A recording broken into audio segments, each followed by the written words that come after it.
मेरे दोस्तों, आज ये हालात हैं कि वेस्ट पूरा इजराइल के साथ है और जो मुंह आज नंगे के साथ हो गए हैं। जब अमेरिकी प्रतिनिधि से अंतर्राष्ट्रीय मीडिया संस्थानों ने पूछा, पत्रकारों ने पूछा कि तमाम सबूत सामने हैं, वीडियो सामने है, तस्वीर सामने है कि फिलिस्तीनियों को गिरफ्तार करके उनको ह्यूमन शील्ड की तरह टैंक के आगे, आम व्हीकल के आगे बांधकर इजराइल की सेना इस्तेमाल कर रही है, इस पर आप क्या कहेंगे?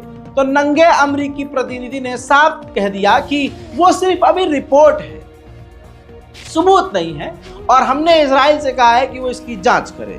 यानी कातिल से ही कहा है कि भैया तुमने कत्ल किया है, इसकी जांच करके रिपोर्ट हमको दो। उधर जापान बड़ा कदम उठाने वाला है। जापान सोच रहा है कि फिलिस्तीन को नहीं बल्कि फिलिस्तीन के कुछ कुछ इलाकों को मान्यता दे दी जाए। देखिए, कतर अमेरिका की अच्छी गुलामी कर रहा है, अमेरिका का पिछवाड़ा बहुत अच्छे तरीके से चाट रहा है। कैसे?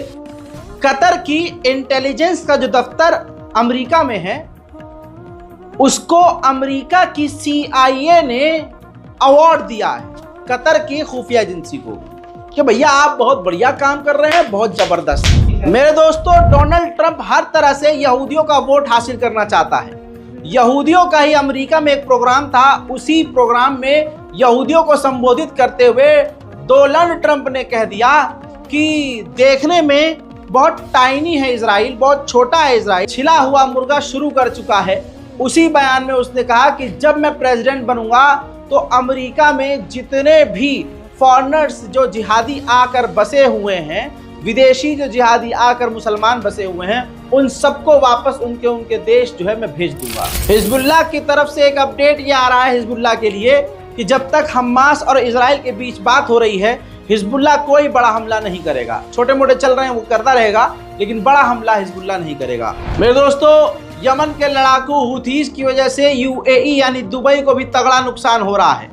60% जो शिपमेंट है UAE नहीं पहुंच पा रही है। नॉर्वे की गवर्नमेंट ने बताया है कि इजराइल ने हमारी एम्बेसी पर और हमारे लोगों पर फिलिस्तीन में पाबंदी लगा दी है, जिसके बाद हमने अपने दफ्तर को रामल्ला में फिलिस्तीन के इलाके में बंद कर दिया है क्योंकि इजराइल ने हमसे मान्यता छीन ली थी।